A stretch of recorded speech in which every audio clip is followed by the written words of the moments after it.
6.25 전쟁 때 포병 소위로 참전했던 조창호 씨가 포로가 돼 북한에 끌려간 지 43년 만에 탈출했습니다. 자, 6.25 전쟁에 참전했던 조창호.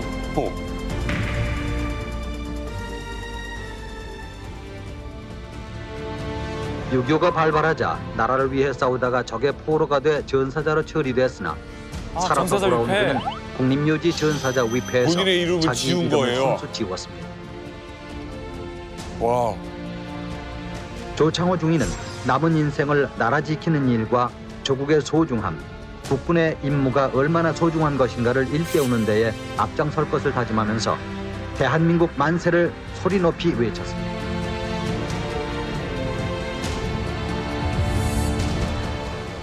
자, 그렇다면 그의 환영식이 있기 3년 전으로 가보겠습니다. 1991년 여름 조창호 중위의 집으로 한 남자가 찾아옵니다.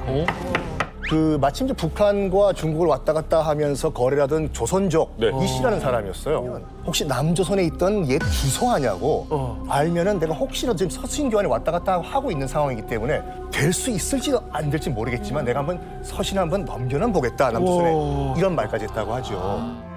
정말 못 갈 수도 있다는 생각했고. 그 이 선생이라는 사람이 권유를 좀 했어요. 이런 사람이 이 연구라는 사람이 가져가기는 가져가세요. 기다려 보세요. 하는 데까지 하겠으니까 기다려 보세요. 그런데 조창호 중위가 누군가 주소지를 적어야 되잖아요. 이 편지를 그렇죠. 받을 사람. 그때 누나인 조창숙 씨가 성신 여자 학교의 교사로 있었어요. 근데 보통 학교 교사는 정년 때까지 쭉 하니까 그 기억을 살려서 받는 사람 서울시 성신여학교 조창숙. 그러면 가죠. 근데 1951년에 만나고 이제 헤어진 지 거의 반세기가 지났어요. 네. 40년이 지난 거예요. 네. 누나가 계속 성신여학교에 근무하고 있을지 아닐지도 모르는 거예요. 1992년이었습니다. 이 조창호 중위의 편지를 받은 이 성신여학교, 그러니까 성신여자대학으로 이 편지가 간 거예요. 네. 직원이 이 편지를 받았습니다. 그래서 조창숙이라는 사람이 있는지 일단 학교 내에 전산 시스템에 쳐봤는데 없어요. 네. 학생도 없고 교사도 없고 아무것도 없는 거예요. 근데 보통 그런 편지가 오면 다시 반송을 하거나 아니면 버리거나 하는데 뭐 아무튼 애매한 거예요. 그리고 국제 편지잖아요. 그렇죠. 반송하기도 애매하고. 그리고 중국에서 왔는데 어디서 보냈는지 주소도 명확하게 적혀 있지 않아요. 어떻게 했겠습니까? 쓰레기통. 설마요. 속상하다. 자, 그런데요.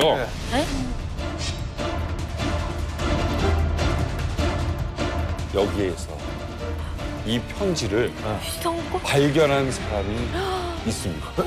대박이다. 누가요? 바로 성신여대 총무과 직원이었던 최성규 선생님인데 이분이 뭘 하던 분이었냐면 이제 그 학교에 이제 우편물을 관리하시던 분이었어요. 근데 가만 보니까 쓰레기통 안에 눈에 딱 띄는 편지가 계속 눈에 들어오는 거예요. 혹시나 이왕 버릴 거 안에 내용이 뭔가 한번 읽어보고 읽거나 보고 버리자 해서 쓰레기통에 있던 그 우표가 달린 편지를 꺼내서 뜯어보게 됩니다. 일이 될라니까. 편지를 열어봤는데 구구절절한 사연이 있는 거예요. 그걸 읽고 밤새도록 눈물을 흘렸다고요. 그래, 민족의 아픔은 남의 것이 아니다. 그럼요. 누구도 여기에서부터 자유롭지 못하다. 내가 이 편지의 주인인 조창숙 씨를 찾아주겠다. 대단한 분이시다. 정말 다행인 것은 누나인 조창숙 씨가 성신여학교의 교사였기 때문에 다양한 행정부들을 통해서 네. 이분의 행적을 추적하기가 굉장히 쉬웠던 거죠. 네네. 그래서 어떻게 했겠어요? 가정학회를 통해서 조창숙이라는 사람이 있냐? 성신여학교에서 근무했던 찾아봤습니다. 그리고 교육부에도 물어봤어요. 그랬더니 조창숙 씨가 지금은 건국대학교 가정대 학장을 역임을 하고 명예퇴직을 했다는 것까지 확장을 하고 명예퇴직을 하셨다. 아무 연고도 없는 이 조창숙 씨를 열흘 동안 발품 팔아서 네. 찾았고 실제로 조창숙 씨가 어디에 살고 있는지 집 주소까지 알았는 거예요. 다행이다. 네. 진짜 꿈에도 모르고 있던 그럼요. 이때 편지를 받은 와. 누나의 심정 어땠을까요? 일단 뭐 이 조창숙 큰 누님이죠. 딱 이 편지를 받았어요. 그래가지고 바로 편지 겉봉에 써 있는 이 씨의 주소를 찾아가지고 중국을 건너가요. 바로 갔구나. 만난 다음에 이 편지를 보낸 사람, 지금 북한에 있는 사람이 내 동생 창호가 맞다. 나 만나고 싶고 창호를 한국에 데려가고 싶다.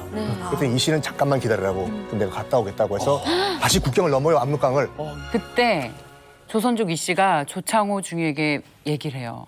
누나가 너를 데리고 다시 한국에 가고 싶어 한다. 혹시 탈북하지 않겠느냐. 이 말과 함께 여러 가지 물건들도 누나가 이거를 좀 동생에게 가져다 주라고 해요.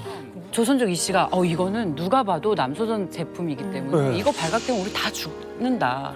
이건 전해줄 수가 없다. 다행이다. 다행히. 그래서 그거는 전해주지 못했지만 어머니의 사진은 가지고 가서 조창호 씨에게 이거 누나가 죽는다. 믿어지. 예. 이거 진짜다 그래서 진짜 누나의 메시지다. 라는 의사가 전달이 됩니다.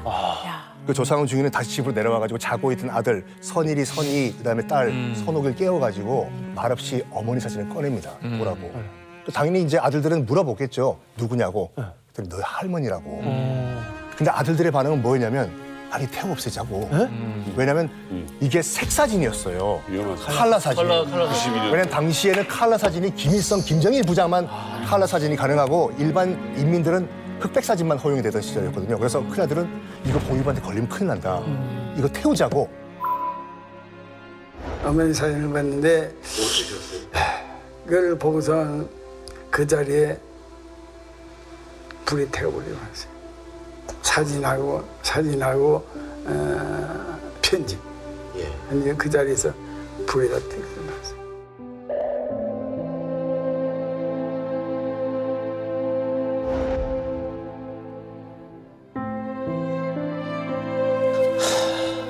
죄송합니다. 지금 어머니 생각이 나서. 아이고.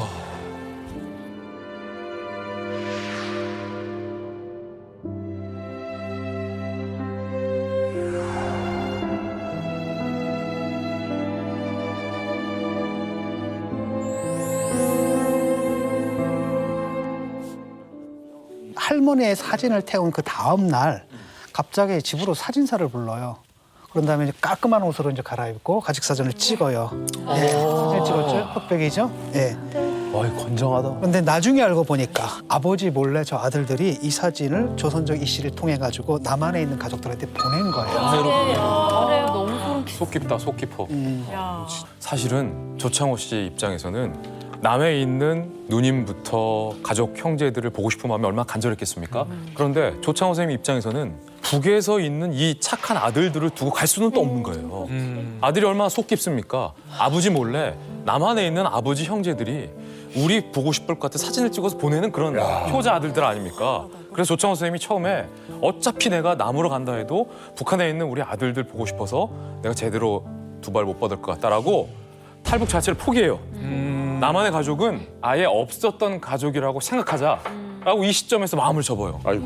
저는 이 지점이 너무 가슴이 아팠어요. 근데 가슴도 한편으로는 아프지만 가장 현실적이고 우리가 상상할 법한 선택이죠. 맞아요. 그럴 것 그런 같아요. 한편으로는 너무 공감이 되는 거예요. 그럼요. 이 착한 아들들을 두고 나 혼자 어떻게 떠납니까? 내가 가면 못 얘들은 가. 어떻게 가고. 그런데 참 이 아들들이 기막혀요, 마음이. 무슨 일이 발생하냐면 조창호 중위님이 1994년 8월 풍으로 쓰러지게 됐습니다. 갑자기 건강이 악화돼요.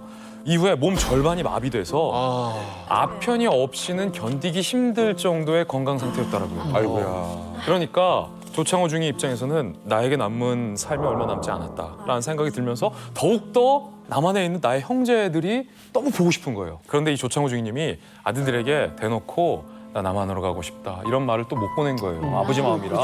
근데 아들들이 어떻게 아버지가 말 안 했어도 그 아버지 마음을 잘 알았을까. 이렇게 설득합니다.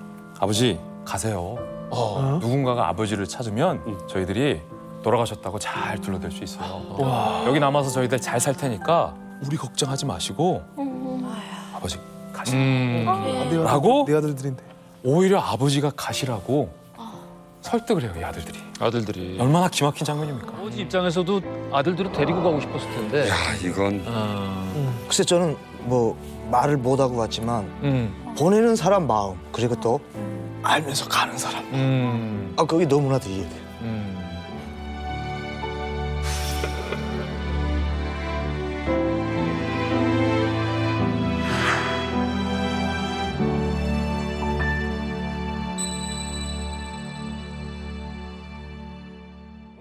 어떻게 해서 이렇게 이 사건에 알게 되고? 조창호 소위하고 저희 아버지하고 이종 사촌 형제지간입니다. 처음에 이제 이 편지를 받은 이후에 저희 아버지 외교관이셨는데 아버지께서 이제 조창호 소위의 탈북을 사실은 이제 계속 준비를 해오셨어요. 뭐 중국 외교관들한테도 이제 근황을 물어보고 그 계속 알아보시면서 준비를 하셨는데 딱 탈북을 했다라는 소식을 전해 들은 그 기간에 하필 해외 출장 중이셨어요. 그래서 이걸 어떻게 해야 됩니까 하고 이제 연락을 드렸더니 이래 내가 준비를 해놨으니까 이제부터는 네가 다 알아서 해라라고 해서 그 다음부터 이제 제가 움직이기 시작했고 신문 기사에는 이제 다 대련으로 나왔는데 그때 당시에 그 네트워크를 보호하기 위해서 제가 다 위해로 바꿨습니다. 실제로 가신 곳은? 간 곳은 위하이, 그러니까 위해.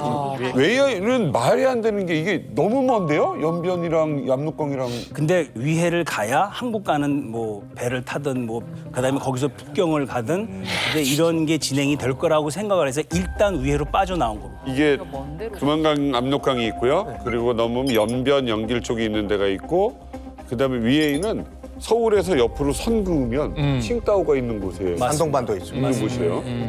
처음으로 이제 귀환을 성공하게 될 국군 포로잖아요. 그렇죠. 어떤 루트로 이렇게 좀 오게 됐나요? 일단은 그 밀항을 해야 됐었는데 다른 루트가 없고 지금 이것이 최선의 방법이었어요? 최선의 방법이었습니다. 비행기를 태울 수가 없었습니다. 그때 조창호 중위가 진짜 작은 배를 타고 맞습니다. 가야 했는데 그 배가 얼마나 작았냐면 발을 다 뻗지도 못했다고 하더라고요. 예? 완전 통통 배. 너무 작은 배인데 심지어 갑판 위에 올라가면 자기가 누군지 신원이 드러나니까 선원들이 못 나오게 한 거예요. 맞습니다. 몸도 안 좋죠. 중풍 걸렸죠. 춥죠. 막 그랬는데 17시간을 지나서 어떻게 왔는지 모르는데 갑자기 밖에서 지금 한국 영해상이다. 저기 한국 배가 있다. 이런 소리가 들리는 거예요. 네. 바로 100m 앞에 한국 배가 나타난 거예요. 한국 영해상에서. 그런데도 만나지 못한 거고. 날씨가 정말 너무너무 나빴거든요. 먼 바다잖아. 먼 바다고 보통 풍랑이 한 4, 5m쯤 어휴. 배가 저기 보입니다. 보이는데 몸은. 이 4, 5m 풍랑이요. 어휴. 말이 그냥 4, 5m지 그냥 있어도 뒤집어질지 모르는데. 4m면은 뭐 어마어마한 거지. 4m. 도저히 이제 접선이 안 돼서 그리고 선장도 이건 안 된다. 돌아가야 된다. 그래서 그러면 내일 다시 시도를 해보자. 그거 어떻게 그러니까 갔다가 다시 오는 걸로 하자. 아, 쉽지 않다. 그리고 돌아선 거야? 네, 그리고 돌아섰습니다. 그 다음 날 2차 시도가 이제 실시가 됩니다. 근데 첫 번째 시도는 이제 17시간이었지 않습니까? 이거는 마지막 시도니까 한번 끝까지 한번 해보자 해서 77시간 동안 바다에 있어요. 아, 어떡해. 중풍 오신 그 노인네가 그러다 보니까 점점 이제 의식을 잃어가기 시작하신 거죠. 조창호 중위가. 보통 일이 아니네. 근데 이제 의식을 잃어가는 가운데서 이제 슬슬 한국말이 들리기 시작한 거예요. 살짝 눈을 뜨니까 접선이 된 거야. 그래서 들것이 실려가지고 이쪽 배에서 저쪽 배로 넘어가는 걸 자기 본 거예요. 거기에 이제 안심을 하면서 의식을 놨어요. 조창호 중에 의식의 마지막 그 모습이 그렇죠. 그렇군요. 그러니까 이렇게 정신줄을 놓으신 거예요. 기절하죠. 기절하신 거죠. 그런 다음에 다시 정신을 차리고 눈을 딱 뜨니까 어디냐? 바로 대한민국 인천이었어요. 인천이었어요. 아, 진짜 대박이다. 야, 험난했다. 험난했어.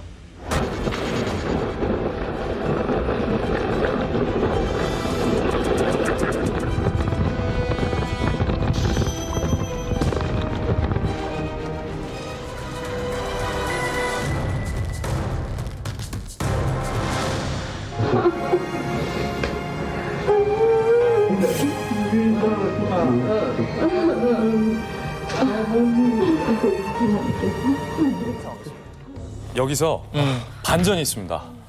두 번째 접선 끝에 우리 조창호 중위님이 구출되셨잖아요. 여기 최우수 선생님이 드디어 삼촌을 구해왔다라고 다들 생각하셨죠? 네. 그런데 2차 접선 때 바로 조창호 중위님을 만난 건 여기 있는 최우석 선배님이 아니었습니다. 그럼 아, 왜 또요? 여기서 갑자기 아유. 안기부가 등장합니다. 왜 안기부가 갑자기 그 공해상에 나타나게 된 걸까? 안기부는 알기는 있어요. 지금 조선일보 기자가 움직이는 것도 알고. 하지만 관심이 없죠.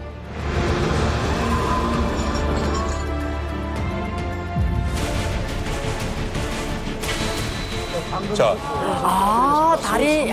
아, 이게 이렇게 연결되나요? 성수대교에 참사가 일어납니다. 50m 길이 구량 상판이 끊어져 한강 위로 처박혔습니다.